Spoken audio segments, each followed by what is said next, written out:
오늘 사도행전 10장에 방금 읽은 이 부분에 나오는 이야기의 주인공은 고넬료라는 사람입니다. 고넬료라고 하는 사람은 유대인이 아니었던 모양입니다. 가이사라에 고넬료라는 사람이 있는데 이 사람이 보니까 신분이 이달리아데라고 하는 로마 군대의 백부장이다라고 그렇게 소개를 하죠. 근데 뜻밖에도 이 사람의 그 모습은 백부장이었는지 모르지만 이 사람의 심령의 모습은 어떤 모습이었냐면 어떤 경건한 유대인 못지 아니하는 모습을 가지고 있었는데 그의 경건이 우리가 아는 성경의 경건이 뭐라고 말합니까? 여러분이 이때까지 배운 경건의 모습, 어떤 모습이 지난 주중에도 수요일인가요? 금요일날 어떤 모습이 경건한 자의 모습이라고 그랬지. 그 경건은 나그네나 과부나 고아를 돌아볼 줄 아는 그 모습이 경건한 자의 모습이다라고 그렇게 야고보도 이야기를 했던 것처럼 뜻밖의 보니까 고넬료라고 하는 경건한 사람이 있었는데 이 경건한 사람의 모습이 뭐라고 지금 이야기를 하고 있습니까? 그가 하나님을 경건하게 온집으로 더불어 하나님을 경외하며 백성을 많이 구제하고 그리고 이제 한 가지 더 소개를 하는데 바로 이 소개가 어떻게 보면 가장 고넬료를 고넬료 되게 만들었던 그의 신앙 모습이었다라고 말할 수 있는데 그게 바로 항상 기도하더니 결국 그의 경건한 모습, 그의 구제하는 모습, 그의 어떻게 보면은 섬기는 자의 모습이 무엇으로 말미암아 끊이지 않고 늘 지속될 수 있었냐라고 물어본다면 제가 볼 때는 그의 기도하는 삶 때문에 기도라는 것이 어떻게 보면은 하나님이 우리에게 말씀하신 아침 시간에도 보았던 것처럼 너희가 거룩하게 될 수 있는 길이 없다. 너희가. 그런데 두 가지로는 가능하다. 그게 바로 하나님의 말씀과 기도로 말미암아 너희가 거룩하여 줄 수가 있다라고 그렇게 이야기합니다. 기도는 하나님을 내 편으로 만드는 것이 아니라 내가 하나님의 편이 되는 시간, 이것이 바로 기도의 시간. 여러분 링컨 대통령 아시죠? 그가 흑인 노예의 자유를 위하여 남북 전쟁이 벌어졌을 때에 남쪽 사람들은 뭐라고 외쳤냐면 노예가 없으면 죽음을 달라 이렇게 외쳤다. 노예가 없으면 죽음을 달라. 다시 말해서 남부 사람들은 한번 노예를 데리고 이렇게 일을 시키면서 산 그 습관이 생겨가지고 노예가 없으면 어떻게 살아가느냐 이런 상황까지 이르렀던 거죠. 그러나 링컨이 봤을 때는 사람이 사람을 종으로 부려서는 안 된다. 모두 다가 하나님의 형상으로 지음을 받은 인간인데 동등해야 된다. 누가 누구를 갖다가 종으로 그렇게 자유를 구속할 수는 없다. 그래서 링컨이 노예 해방을 위하여 남북 전쟁을 일으키게 되지 않았습니까? 그때의 처음 초반의 전세는요, 링컨은 북쪽 사람이었는데 북군이었는데 북군이 처음부터 승리를 한 게 아니라 북군이 승리한 게 아니고 남군이 승리를 했다.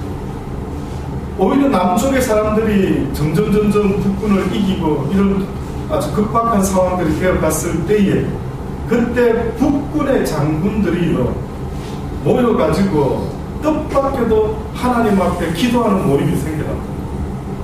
근데 그들이 어느 날 기도를 하는데 뭐라고 기도를 했냐면 하나님 아버지 우리 편이 되셔서 북군이 남군을 이길 수 있도록 주여 도와주십시오. 이렇게 기도를 해요. 근데 이 위대한 어떻게 보면 믿음의 대통령 링컨이라는 이 대통령이 어느 날 그 북군 장군들의 그 기도하는 소리를 듣고 그들에게 이야기를 합니다. 그렇게 기도해서는 안 된다. 그러면서 그가 어떻게 기도하기를 가르쳐 줬느냐면은 하나님이 북군 편이 되어서 승리하게 해주십시오라고 하는 이런 기도를 하지 말고 북군이 하나님의 편에 서게 해 주십시오라고 기도를 해라. 어떤 느낌이 드십니까? 같은 기도를 하더라도 뜻밖에도 오늘도 우리가 배웠던 것처럼 기도하는 이 시간은 무슨 시간입니까? 라고 물어보신다면 비나이다 비나이다 내 뜻대로 되게 하여 주옵소서를 비는 기도가 아니다. 우리는 너무나 오랫동안 저도 어렸을 때 살면서요, 기도하면은, 기도 제목하면은 전부 다가 우리 아이 뭐 잘 되고, 우리 남편 사업 잘 되고, 우리 애들 시집 잘 가고 장가는 그렇게 되게 기도해 주세요. 뭐 좋은 대학 딱 들어볼게 기도해 주세요. 그래서 어느 교회들은 무슨 특별 새벽 기도가 있다고 하지 않습니까?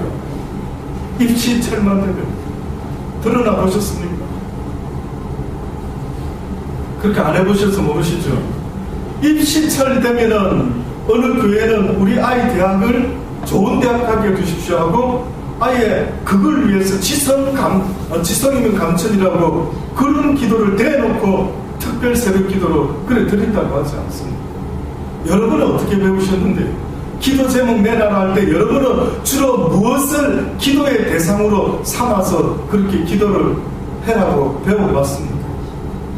어느 날 제가 개인적으로 깨달아 보니까요, 너무 성경의 말씀을 알아가면 갈수록 그렇게 기도해라고 하는 데는 한 군데도 없는 겁니다. 한 군데도.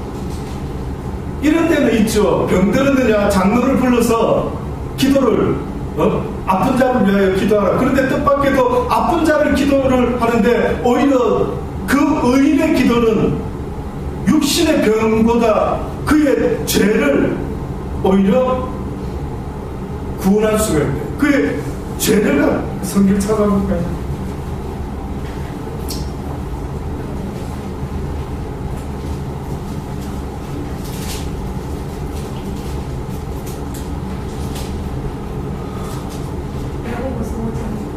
야고보서 5장 14절 15절 16절 14,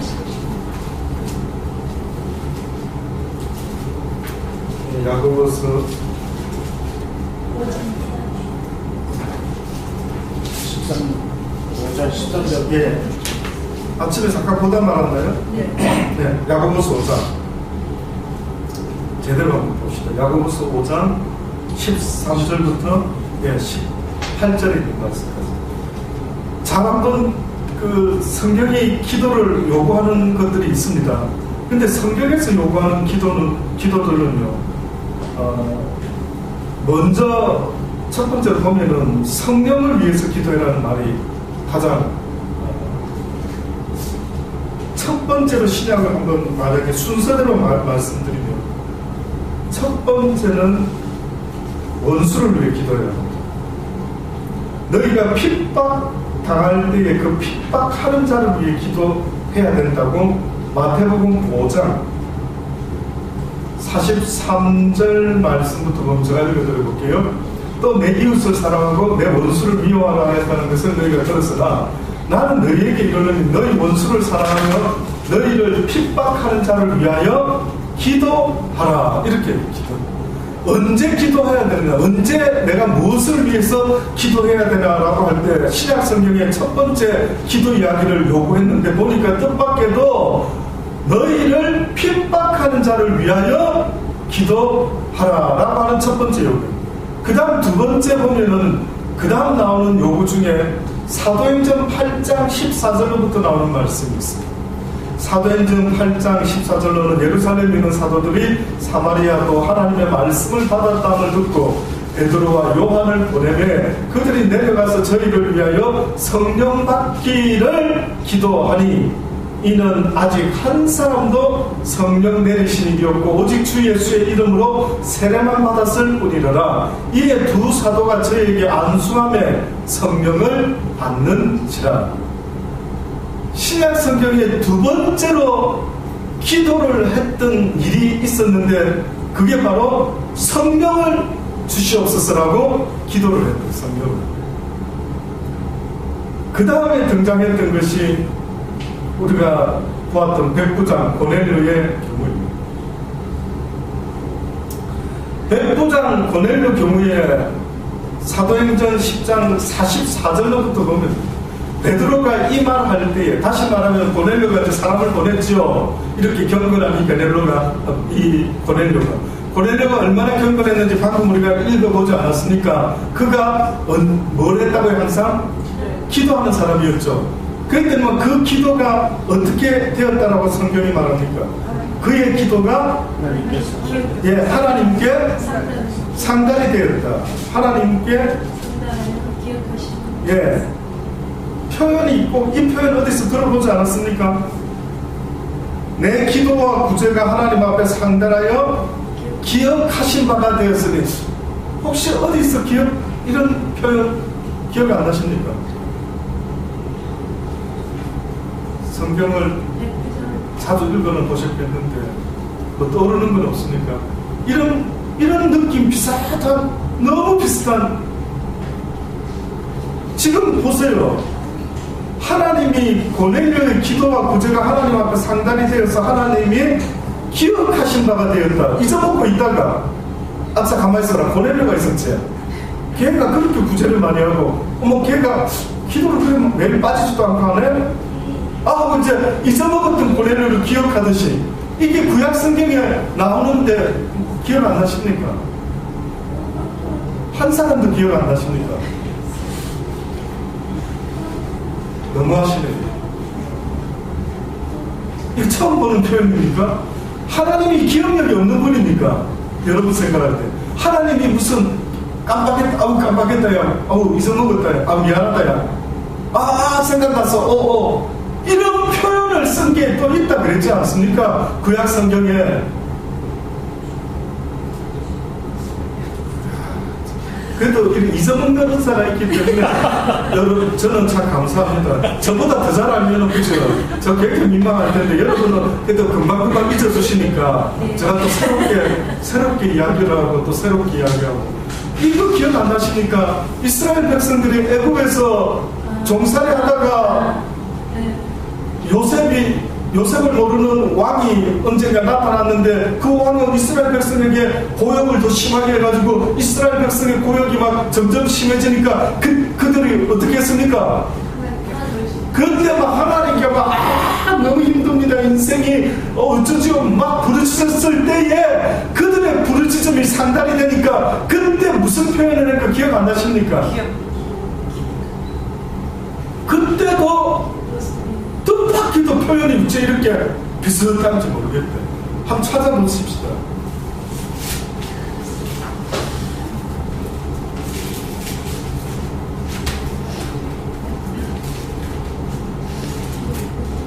그게 한 출애굽기 나온 건가요? 출애굽기 2장 24절 23절. 예, 출애굽기 2장 23절. 우리 찾은 박 집사님이 출애굽기 2장 23절 그 전후로 해서 한번 읽어주십시오. 여러 해 후에 애굽 왕은 죽었고 이스라엘 자손은 고역으로 인하여 탄식하며 부르짖으니 그 고역으로 인하여 부르짖는 소리가 하나님께 상달한지라. 하나님이 그 고통 소리를 들으시고 아브라함과 이삭과 야곱에게 세운 그 언약을 기억하사 이스라엘 자손을 권념하셨더라. 예, 너무 비슷 안 합니까? 고넬료 이야기하고 너무 비슷. 아니, 하나님 깜빡 잊고 있다. 가만히 있어. 내가 아브라함하고 약속했었지. 걔네들 꼭 잊어먹지 않겠다고 내가 복 준다. 이게 과연 말이 되느냐 이거죠.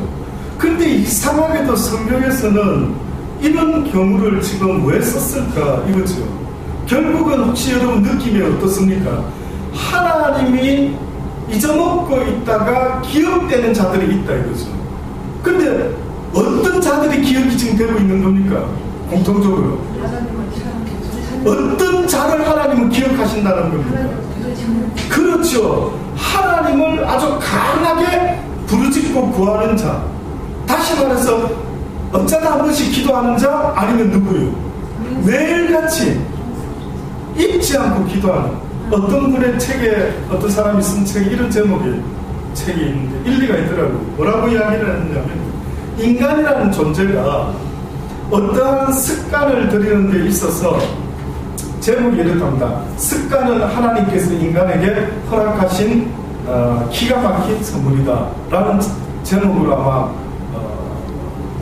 글을 쓴 모양이죠. 근데 그 사람이 그 글 속에, 내용 속에 어떠한 걸 이야기하고 있느냐면, 어떠한 행동을 하루에 한 번씩 규칙적으로 3주 동안만 계속하면은 이것이 습관으로 자리 잡는다. 이렇게 이야기를 해요. 사람이 하루에 잊어먹지 않고 꼭 한 번씩은 3주 동안만 해봐라. 이거죠. 이것이 습관이 되어가 나중에 이걸 안 하면은 이상하다는 겁니다. 이걸 안 하면은 아주 오늘 뭐 빠뜨리니까 아니야. 오늘 하루 아주 편하지 않더라는 겁니다. 마찬가지로 저는 하나님이 우리에게 요구하는 게 있다면, 너희가 다른 거는 그냥 다 잊어먹어도 오는데 빠뜨리지 않고 날마다 습관적으로 해야 될 게 있다라고 한다면 예수님의 습관이 그거 아니었는데, 예수님 습관이 오늘 감난산에 갔다 그러셨죠. 네, 감난산 그때 보면 성경에 보면 뭐라 써있는 줄 아시죠? 습관. 무엇을 쫓아?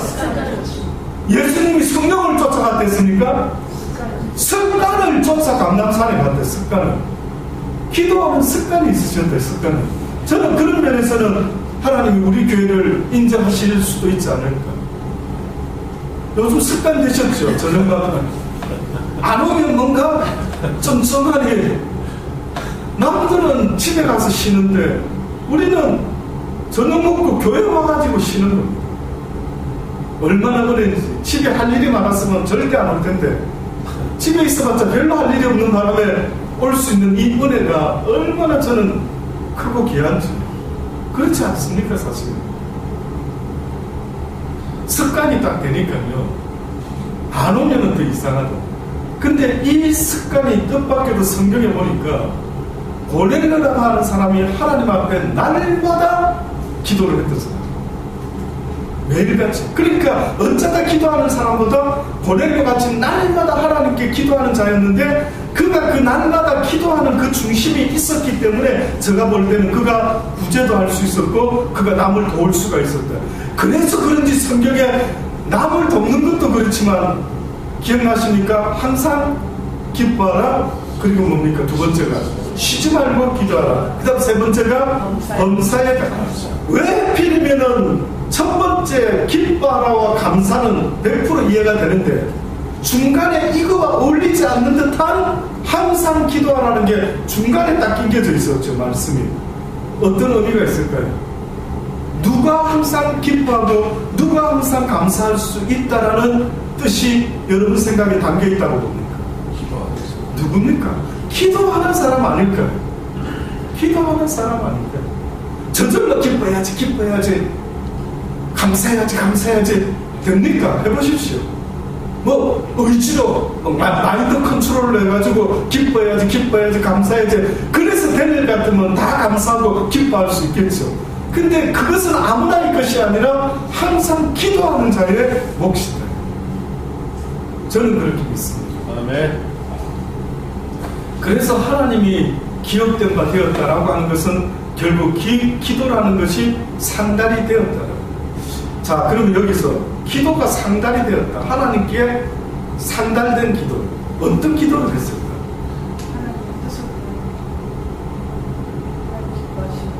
예. 제가 아침에 시간이 없어가지고 이 천사 이야기를 두 군데 이야기를 했죠. 계시록에 보니 천사가 우리 성도의 기도를 담아가지고 이걸 가지고 하나님의 보좌 앞으로 가가지고 그걸 어떻게 하는 거라고요? 어떻게 한다고? 꼭 우리가 제사 지낼 때 희한하죠. 제사 지낼 때 향 딱 해가지고 불 딱 붙여가 꽂아가지고 제사를 지내지 않습니까? 근데 천사들이 제사를 시중드는 모양인데, 여기 세상에서. 근데 향을 피워야 되는데 뭘 피운다고 합니까? 성도의 기도가 향을 피우는 재료같이 그걸 들고는 천사가 전능자 앞에 가가지고 이렇게 올리더라고요. 그럼 그게 향이 되어가 전능자한테 올라간다. 그럼 전능자한테 바칠 만한 향이 뭐겠느냐 이거죠. 여러분 한번 입장을 바꿔서 생각해 보세요.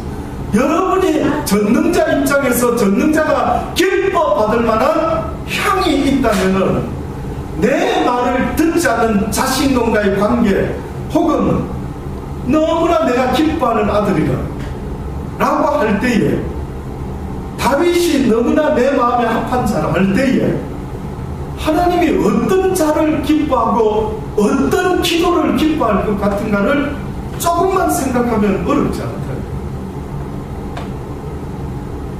다윗이 왜 여호와 마음에 합한 자였습니까? 그 마음이 어땠길래? 항상 그 마음이 하나님을 먼저 생각하고 하나님을 의식하고, 예를 들어서 그를 죽이려고 인간적으로 다가오는 사울이라는 왕을 봤을 때 너무너무 싫었죠. 우리 같으면 원수 갚을 찬스만 있다면 확 밟아주죠. 그런데 이 다윗은 현실적으로 자기 육신의 원수 스데반 집사와 같이 돌로 쳐서 자기를 죽이려고 하는 그 인간인데, 그 인간에게 스데반 집사처럼 다윗이 사울 왕한테 어떻게 했다고요? 손 안 대고 하나님께서 세운 왕인데 내가 어찌 하나님을 대신할까? 내가 어떻게 감히 하나님의 영역에 침범할까? 이러면서 그는 항상 하나님이 뭘 원하시나? 하나님이 뭘 기뻐하시나? 하나님이 내가 어떻게 하길 원하실까? 이거를 늘 의식했던 거예요.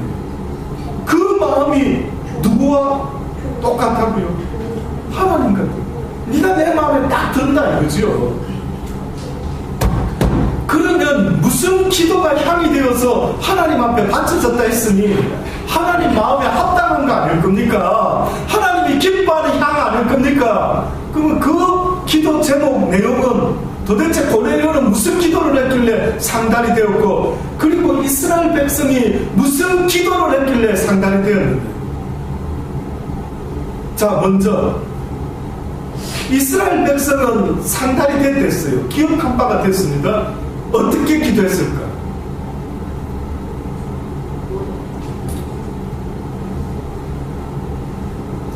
어떤 뜻일까요? 권사님 자신있게 틀려도 제가 그렇게 망신드리지 않겠습니다. 네, 부드럽게 넘어갈 테니까 소신있게 틀리셔도 좋으니까 네. 막 권사님이라는 이름을 내려놓으시고 막 그냥 용기 있게 한번 말씀해 주십시오. 한번 상상해 보십시오.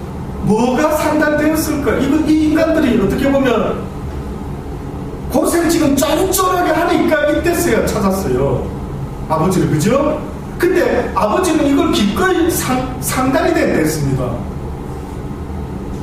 그러면 이들과 지금 저기 고넬료 경우에 같을까요? 다를까요? 고넬료가 기도해서 상달된 것하고 이들이 기도해서 상달된 것이 같을까요? 조금 차이가 다를까요? 좀 차이가 있겠죠. 예. 그런데 차이는 있는데 뭐 하나는 또 비슷할 수 있을 것 같죠. 예, 근데 그것은 첫 번째처럼, 그리고 먼저 똑같은 거, 이스라엘 백성과 고넬료가 똑같이 기도했는데 상달이 됐으니 고넬료의 기도 속에 깔려있는 그것, 그리고 이스라엘 백성들에게 깔려있는 그것, 좀 분위기는 분명히 다른데 근본적으로 같다라고 할 때에 하나님에 대한 그 전심으로 어떻게 보면 이들이 고생이 덜 할 때는 이스라엘 백성이 여호와를 찾을 때 전심으로 찾았습니까? 예수님이 기도할 때 어떻게 기도했다? 땀방울이 핏방울이, 너희가 아직은 땀을 피 흘리기까지는 싸우지 아니했다, 이런 표현이 있죠. 그 무슨 뜻인 줄 아십니까? 너희가 아직은 간절하게 네 육신의 자아를 쳐서 복종시켜서 하나님의 뜻을 이루어 보려고 피 흘리기까지는 싸워보지 않았다. 너희가 언제 기도할 때에 내 뜻을 꺾기 위해서, 여러분 이게 얼마나 중요한 이야기인 줄 아십니까? 내 뜻을 꺾어보려고 하는데 적당히 그냥 아버지 뜻대로 되기를 원합니다, 이렇게 기도를 말하게 하면 네가 피 흘리기까지 싸워봤네. 네 뜻을 굽혀보려고. 그러면 결국 니라는 존재는, 육을 갖고 있는 이 존재는 어느 정도로 하나님 보실 때에 저거 어렸을 때부터 생각하는 꼴이 저게 전부 다가 무슨 생각을 하고 앉아있다고요? 악하고, 쉽게 말하면 전부 다가 자기를 위해서 생각. 악하다는 말을 다시 말하면 나를 위해서 살려고 하니까 전부 다 인간들이 하나님 보시기에 악한 자가 돼. 사랑은 나를 위해 사는 게 아니라 너를 위해 사는 건데, 하나님 하나님이 악하다고 말하는 것은 사랑 없는 건데, 사랑 없는 내 모습은 무슨 모습이었냐면은 나를 위해 사는 모습이 사랑 없는 모습이라는 겁니다. 그러니 성경에 노아 시대에 딱 노아 구원하고 나서 또 보니까 자손이 번성하는데, 그들이 어렸을 때부터 또 다시 보니까 모든 생각이 어렸을 때부터 생각이 악하더라. 그 제가 또 다시 여쭤볼게요. 어린애가 생각하면 뭘 생각했길래 너무 하나님 너무 오버하시는 거 아닌가? 무슨 어렸을 때부터 생각이 악하더라. 전부 다 자기를 위하는 거죠. 그래서 우리 애들 키워보면 알죠. 야, 형하고 나눠 먹어라. 나눠 먹든가요? 야, 형 먼저 좀 주든가요? 어렸을 때부터 아이들은요, 지 입에 들어가는 것밖에 모릅니다. 가르쳐 주기 전까지는 자기 입에 먹지. 엄마 좀 더 드세요. 엄마 수고하셨네. 부침개 만드신다고. 물론 잘 배운 애들은 또 혹은 타고난 심성이 너무 좋은 애 그러겠죠. 그러나 박 집사님, 누가 어머니 오늘도 저희들을 위해서 너무 맛있는 부침개 해주셔서 어머니 먼저 드시와요. 아버님 먼저 드십시오. 누가 그러느냐고요. 전부 욕심쟁이 같이 자기들 먼저 먹지 않습니까?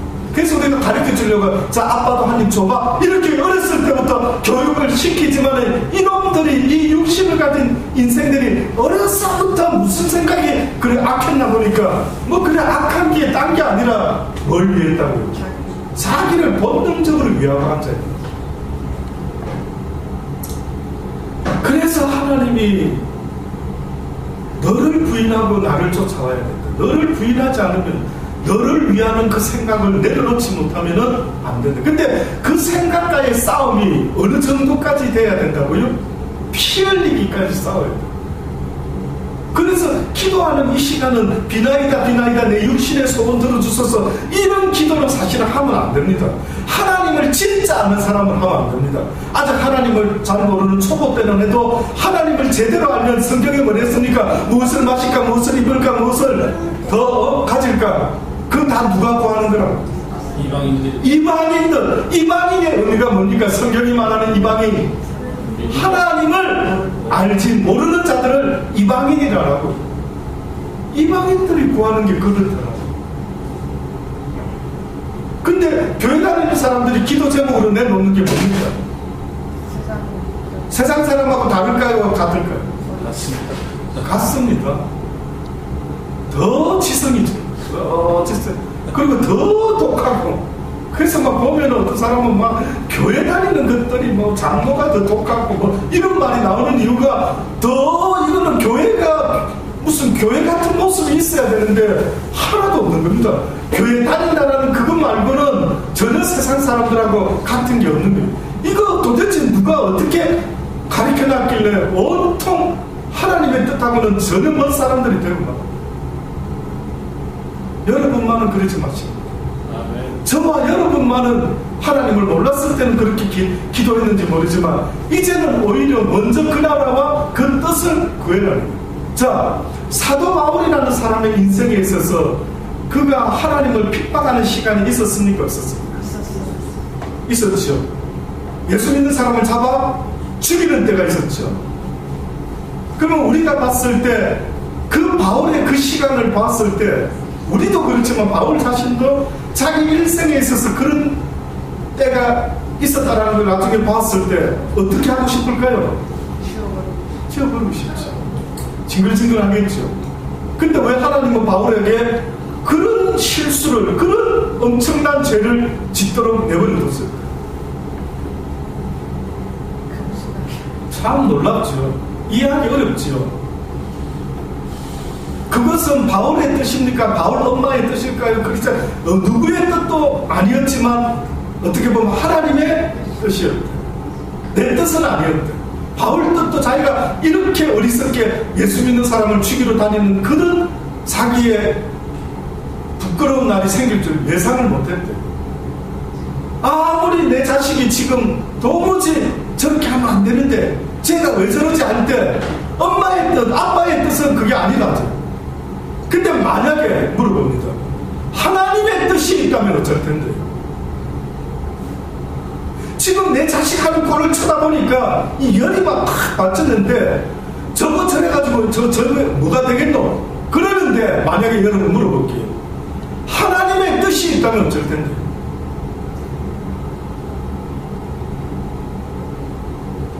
바로의 마음도 온유케 하고 강박케 하게 누가 한다고요? 하나님은. 바로가 왜 강박했다가 온유했다가 이런 변덕쟁이가 됐습니까? 왜 하나님이 바로의 마음을 강박하게 온유케 강박해 온유케 왜 했는데? 이스라엘 백성을 아우 하나님께서 너무 잘하시네. 그러면 어떻게 보면 바로는 누구 때문에 이 갈대와 같은 이런 역할을 했나 이거죠. 누구 때문입니까? 하나님 때문에 예, 하나님이 누구를 이스라엘 백성 이스라엘 백성을 갖다가 어떻게 지금 믿음을 만들어내려고 10번이나 제안을 줬다 말았다 줬다 보내줄게 보내주지만 안 되겠다 보내주겠다 했다가 이건 번복은 10번이나 하지 않습니까? 그러면 바로라는 사람만 쳐다보고 있을 때는 저 인간이 뭐 저런 따위야 저거 장난에 뭐 하는 거야 저게 이렇게 되지 않겠느냐 이거죠. 그런데 우리의 뜻으로 볼 때는 저러면 안 되는데 그랬어요. 근데 하나님의 편에서 봤을 때 우리의 생각보다 한치 앞을 우리는 모르지만 그분은 우리와 다른 게 우리는 내일 일을 알지 못하지만 뜻밖에도 그분은 뭘 안다고요? 내일 일을 아신다. 왜 탕자가 오히려 장자보다도 돌아온 탕자가 오히려 더 장자보다도 더 아버지를 기쁘게 했냐는 거죠. 이거 설명 좀 해봐야 돼. 장자와 둘째 아들은 어떻게 보면은 크게 차이가 나고 말았는데 그 차이가 뭘 만들어냈습니까? 하나님에 대한 사랑과 은혜라는 것이 그러니까 처음부터 부자면 부자가 뭔지 몰랐다 이거죠. 그런데 탕자가 되어보고 나니까 내 아버지의 그 사랑과 은혜가 너무 크다라는 걸 느꼈단 말이죠. 이게 우리와 하나님의 차이인 것입니다. 어쩌면 좋습니까? 억울하면 하나님 하시든. 우리와 하나님의 차이는 우리는 탕자가 되면 안 되는 줄 알았고 우리는 아들 둘이 있다면 둘 있는 집 있네요.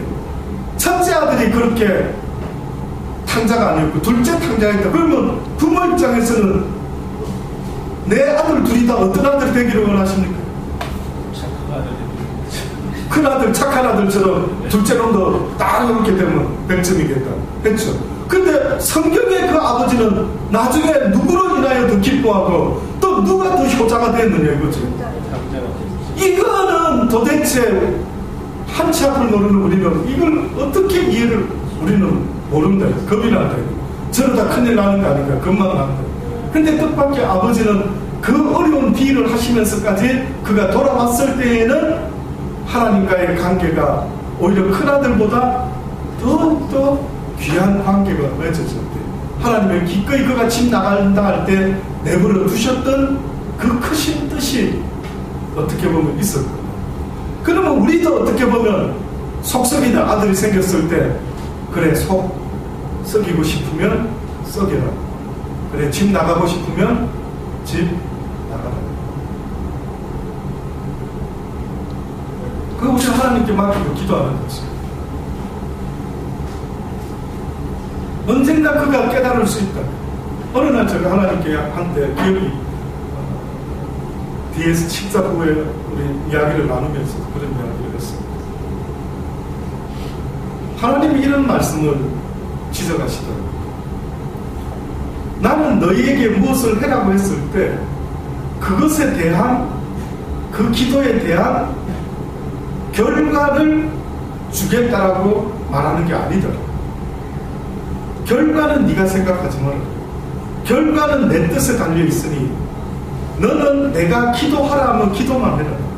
아, 하나님이 이런 기도해라 했으니까 이렇게 응답되겠지 할 때 이렇게 응답되고 안 되고는 나 여호와가 할 것이니까 너는 내가 이렇게 기도해라면 너는 예하고 순종함으로 그 결과가 실제로 그렇게 되지 않아도 기도를 해라지. 이게 무슨 이야기냐면 우리는 자꾸만 머릿속에 우리 육신을 갖고 있는 우리가 생각하는 결과는요, 내 보기에 좋은 게 꼭 좋은 겁니다. 나한테 유익되는 게 그게 좋은 결과입니다. 근데 성경은 그 반대로 자꾸 말씀을 합니다. 오히려 네가 돈 많은 게 복인 것 같은데 그게 너한테 저주가 될 수도 있고, 오히려 네가 풍성한 게 좋은 것 같은데 그게 너한테 기도하지 못하게 만드는 독이 될 수도 있고. 그러니 하나님이 우리에게 요구하는 것은 어떤 결과는 누구에게 맡겨라? 아버지께 맡기라. 그래서 저는 여러분에게 여러분이 기대하는 세상의 어떤 열매들에 대해서는 자식에 대한 기대, 남편의 아내에 대한 어떤 비즈니스에 대한 모든 기대는 다 누구에게 맡기라? 아버지께. 그 결과는 내가 사장이 아닌다면, 하나님이 사장이란다면 몇 개나? 나는 그냥 총무로서 주인이 나를 고용해서 쓰는 정도의 청지기의 모습으로만 있어요. 육신의 자식을 맡긴 것도 청지기의 자세로만 맡아서 있어요. 다시 말하면 하숙집 아줌마 정도만 해라. 하숙집 아저씨 정도만 해라고. 너무 그 인생에 깊이 개입하지 마라. 내 마음이 빼앗길 정도로 해서는 안 됩니다. 그 한계가 거기까지. 내 마음이 뺏겨서 내가 낙심하게 되면은 오히려 하나님은 네 자녀나 사업이 문제가 아니라 네가 문제다. 네가 문제. 이 사실을 잊지 마셔야 됩니다. 그래서 기도해라고 성경이 말하는 어떤 이야기들이 바로 성령을 위해서 기도해야 되겠죠. 네. 그리고 백부장 고넬료 경우에 아까 백부장 이야기하다가 지금까지 왔습니다. 시간이. 베드로를 불러서 상달이 되었으니까 이제 천사가 무엇을 지시했느냐면요. 고넬료 보고 뭐라고 지시합니까? 네가 베드로라고 하는 피장 시몬의 집에 가가지고 그 사람을 불러와라. 그래 하면은 그가 어떻게 한다고요? 네, 너에게 뭔가를 이야기해 줄 것이다.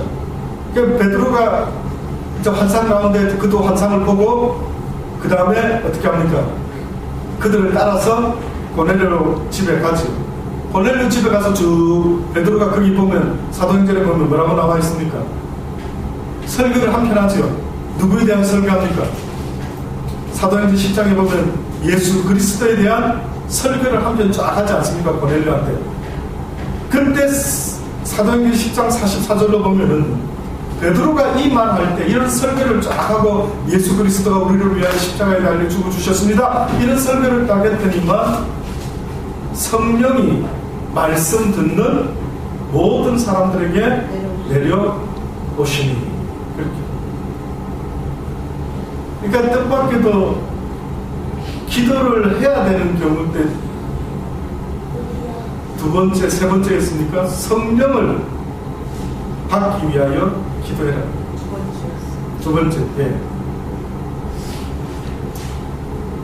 예수님이 떠나시면서 예루살렘에 떠나지 말고 뭐 하고 있으라고요? 기도하고. 그럼 기도하면 뭐가 준다고요? 그럼 결국 무슨 기도를 해라고 한 것 같습니까? 성령을 사모하고 기다리고 기도하라. 그러면 하늘에서 보혜사 성령이 너희들에게 임하게 될 것이다. 그러니까 뜻밖의 기도를 요구하셨을 때 세상 것을 구하도록 기도를 요구한 게 아니라 성령을 얻도록 기도해라. 왜? 벌써 말씀은 다 배웠으니까. 근데 말씀은 잘 모르던 고넬료한테 성령이 임했을까 임하지 못했습니다.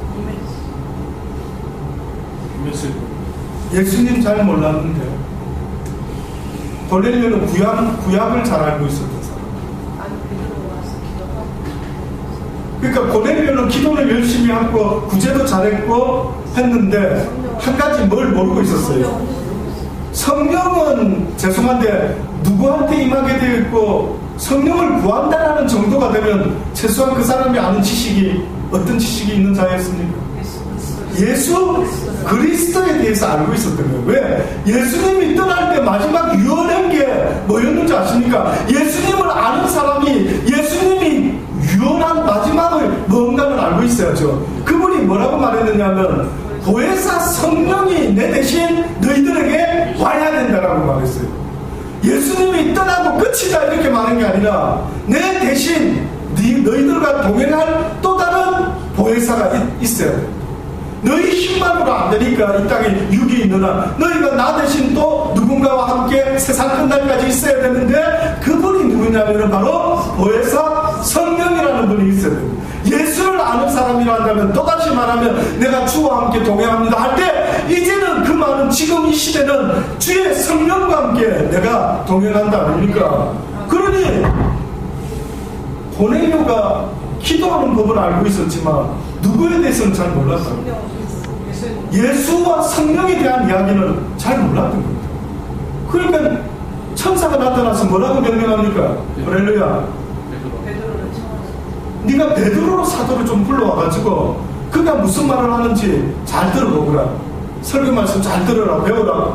그 고넬료가 보내서 데려왔죠. 그때 뭘 설교했다고요? 예수님이 우리를 위하여 십자가에 죽으시고 이런 설교를 쫙 하고 나니까 뭐 다 했겠죠. 그분이 떠나시면서 우리에게 약속하신 말, 내가 너희들을 홀로 두지 아니하겠다. 보혜사 성령이 너희들과 함께 영원토록 함께 할 수 있으니 너희가 두려워하지 말라. 사랑하는 자야 놀라지 말라. 담대하라. 내가 너희와 세상 끝날까지 함께 하리라. 와, 뭐 벅찬 이야기를 들었을 때, 근데 듣고 있는데 보니까 사도행전 10장 44절로 베드로가 이 말 할 때에 어떤 일이 벌어졌다고요? 성령이 말씀 듣는 모든 사람에게 내려오시니 베드로와 함께 온 할례받은 신자들이 이방인들에게도 성령 부어주심을 인하여 논란이 이런 방언을 말하며 하나님 높임을 들으니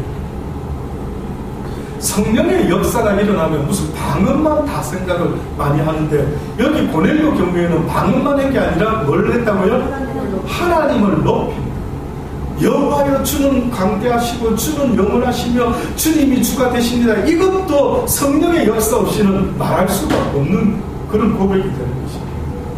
이에 베드로가 가로되 이 사람들이 우리와 같이 성령 받았으니 누가 능히 물로 세례 줌을 금하려 하고 명하여 예수 그리스도 이름으로 세례를 주라. 그러니까 기도할 때 두 번째 성령을 위해 기도하는데 어떤 이는 말씀을 먼저 배운 이에게는 성령이 자동적으로 어떻게 보면 임하는 역사까지 봐.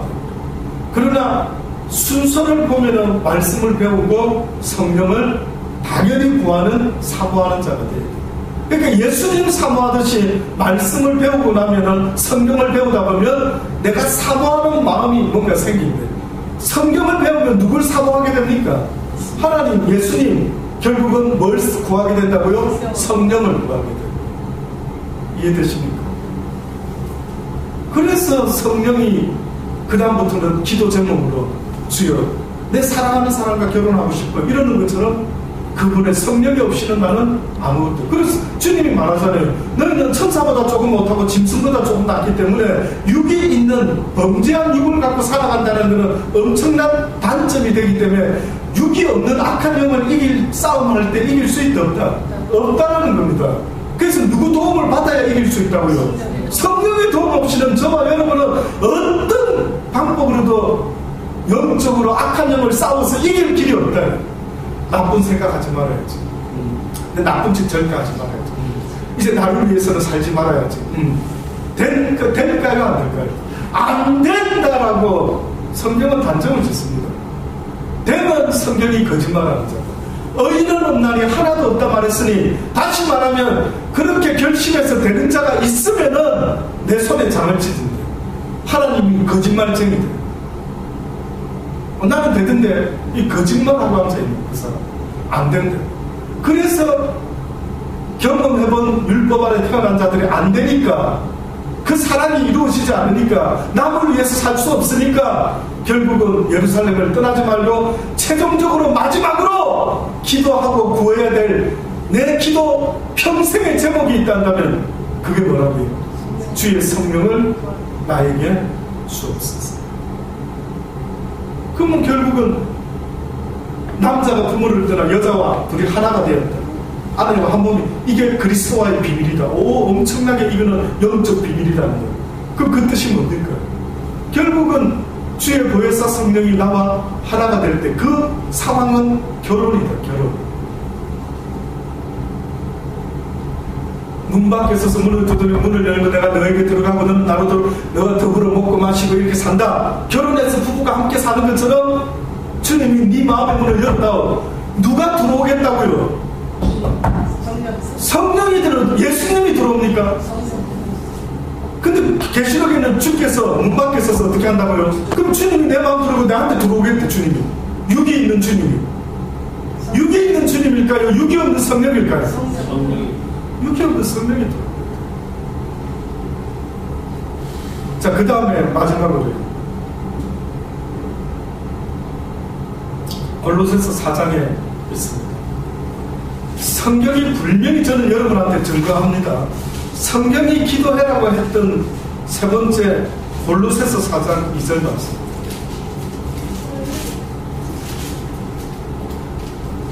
도대체 뭘 위해서 기도를 해라고 성경이 가르쳤는가? 2장의 2절로부터 보면 4장 2절로 기도를 항상 힘쓰고 기도에 감사함으로 어떻게 하라고요? 깨어있으라. 또한 우리를 위하여 기도하되 하나님이 전도할 문을 우리에게 열어주사 그리스도의 비밀을 말하게 하시기를 구하라. 내가 이것을 인하여 매임을 당하였노라. 그리하면 내가 마땅히 할 말로서 이 비밀을 나타내리라. 우리 교회에 표하지 않습니까? 많이 들어보셨죠? 설마 처음 이런 느낌을 받지 않으셨겠죠? 어디서 많이 봤는데. 예. 그러니까 또 기도해야 될 제목 세 번째가 뭐였다고요? 전도의 문을 열다. 제발 이 복음을 알지 못하고 이 진리를 모르는 저들에게 아버지여 복음의 문이 열려서 그들에게 이 진리를 전할 수 있도록 아버지여 기도합니다. 이것은 하나님이 허락하는 기도가 되는 거죠.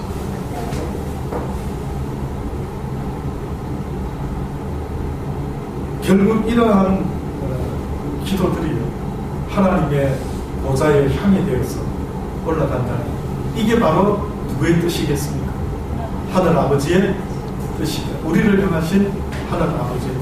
그러니까 기도가 예수님의 기도가 결국은 이것을 이루기 위해서 애를 쓰고 몸부림을 치셨다. 아버지의 뜻을 이루기.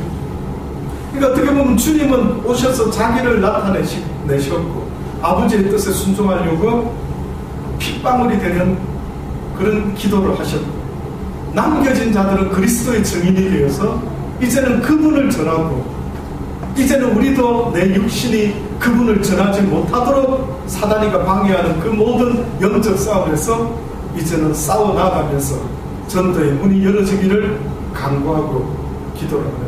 그래서 거꾸로 생각하면 사단이가 싫어하는 게 있다면 바로 이런 기도하는 인간들을 싫어하죠.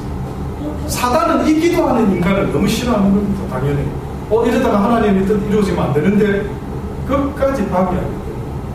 그래서 저와 여러분이 이상하게도 이제까지 쏘간 것 같고 성경은 진짜 이런 말 한 적이 한 번도 없는데 나는 왜 이때까지 기도 제목하면 떠오르는 게 이 세 가지 중에 하나가 돼야 되는데 이것 중에는 하나도 떠오르는 게 없고 무조건 내 뜻대로 안 되는 걸 붙잡고 기도를 하고 있었다.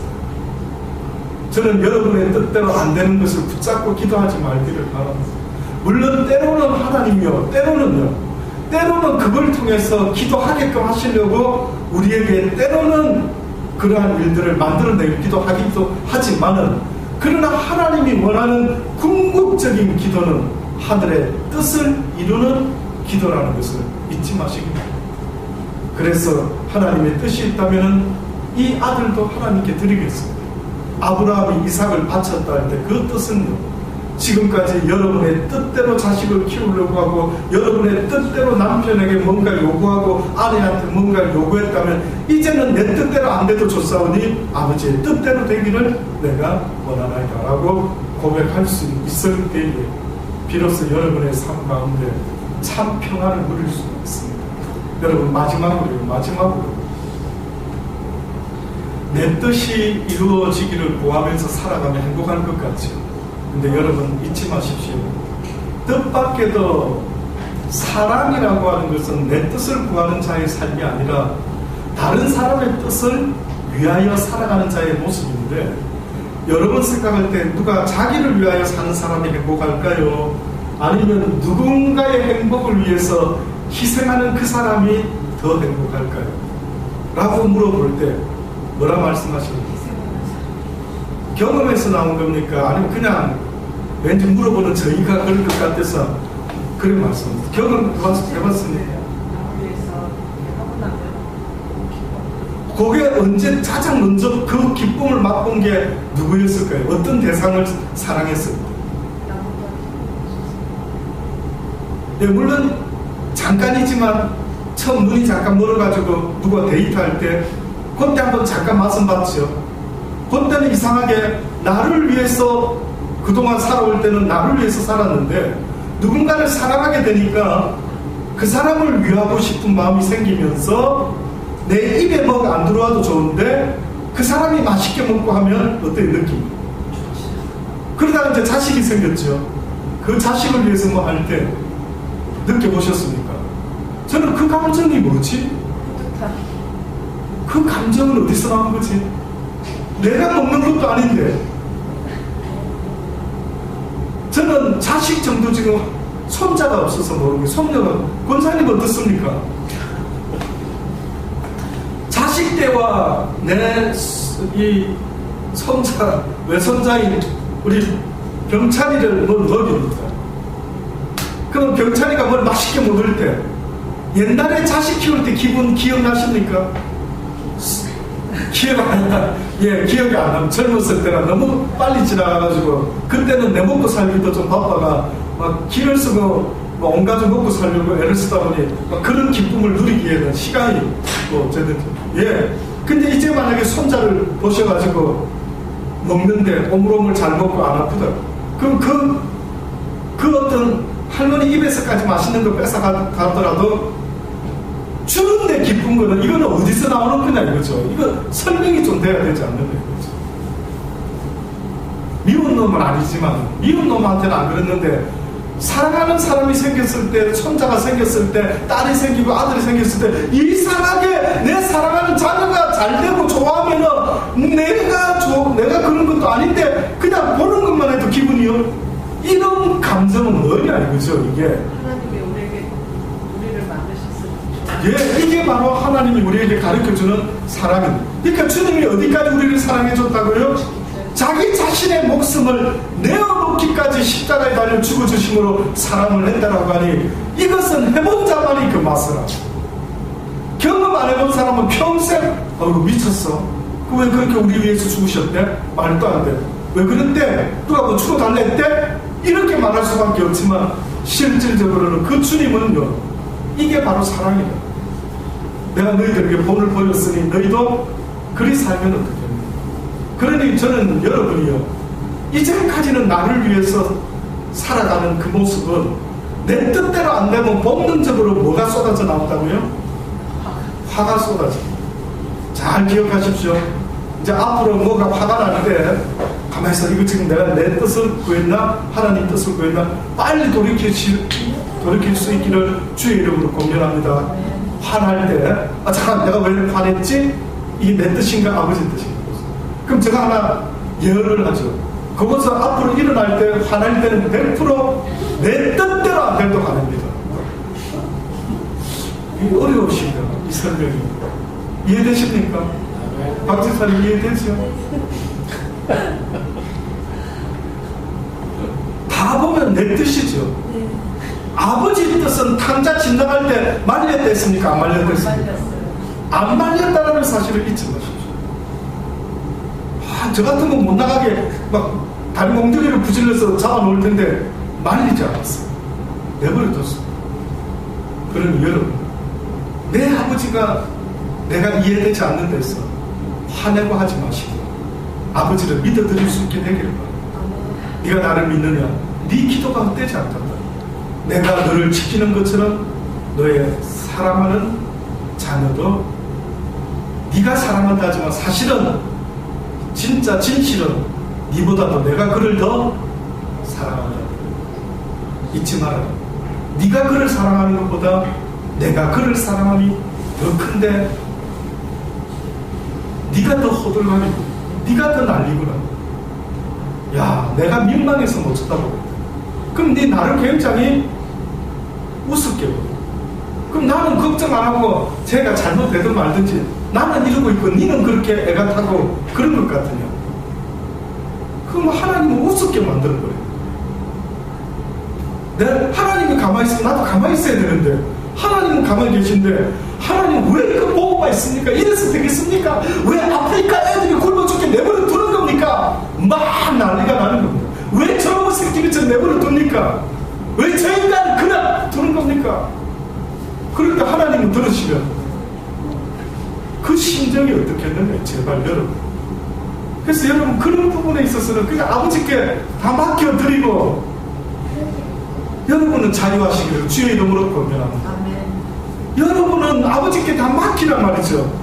내 뜻대로는 안 돼도 내가 아버지의 뜻대로 되기를 기도했으니 아버지의 선한 뜻이 이루어질 줄, 하늘에서 이루어진 것처럼 이 땅에서도 이루어질 줄을 믿습니다. 그 마음만 내가 얻을 수 있으면 와, 짐을 엄청 들이죠. 그것만 내려놨다면 내가 짜증날 일이 있을까요, 없을까요? 그렇게만 맡겨드리면 내가 애 때문에든 아내 때문에 남편 때문에 돈 때문에 뭐 때문에 내가 막 죽을 싸움을 할 게 있을까요, 없을까요? 없다는 거죠.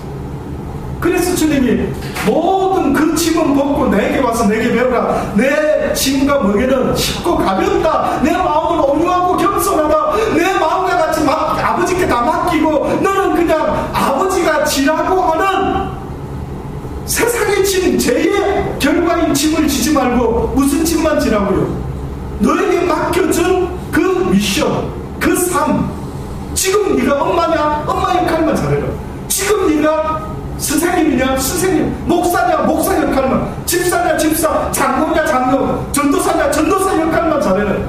너에게 맡겨준 그 역할만 하면 되지 않나. 그래서요, 돌을 닦을 때, 기도할 때에 우리가 힘쓰고 노력하지 않습니까? 아버지가, 제가 지난주에 깨달은 것 중에 어떤 깨달음을 주시냐면, 너희들은 기도할 때는 정성을 들여가지고 애를 쓰고 다리가 아파도 참고 뭐 이러고 하면서 네가 엄마 역할 할 때, 아내 역할하고 남편 역할 할 때에는 왜 그렇게 안 하느냐. 그걸 깨달게 하지.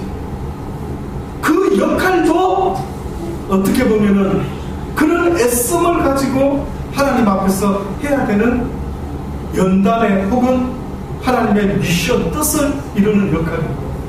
아내 된 자요, 남편 된 자요, 그 역할이 있는데 왜 우리는 아내 된 자요, 남편 된 자요 라고 말씀하는 그 말씀은 기억 안 하고 나의 자녀들아 뭐 이러면 나는 그분의 자녀이지, 이 역할만 생각하고 앉아있는 거예요. 성경은 아내 된 자야, 네가 아내로서 해야 될, 남편 된 자야, 남편으로서 해야 될 일이 있대. 목사 안 돼도 상관없습니다. 선교사 안 해도 상관없습니다. 집사 안 해도 상관없습니다. 어떻게 보면 교회에서 맡은 그 역할보다 더 하나님이 요구하시는 역할은 네가 지금 내가 너에게 허락한 남자로 태어나겠고 여자로 태어나겠고 미스 박을 만나게 했고 미스터 체를 만나게 하고 그와 함께 네 역할을 잘 감당해라. 그게 오히려 그 어떤 대단한 목사의 일이나 교회를 중심으로 일어나는 종교 행위의 삶보다도 100배 내가 원하는 뜻이다. 믿으실 수 있게 되기를 기도하십니다. 하나님, 그렇습니다. 그렇습니다. 주님이 애써 피 흘리며까지 기도하셨던 것처럼 우리의 뜻대로 되지 말게 하시고 아버지의 뜻대로만 되기를 원합니다. 내 뜻대로 안 된다고 내가 화내고 하나님께 퍼붓고 혹시나 뭣도 모르고 대들은 적은 없었습니다. 아버지, 몰라서 그랬습니다. 용서해 주시옵소서.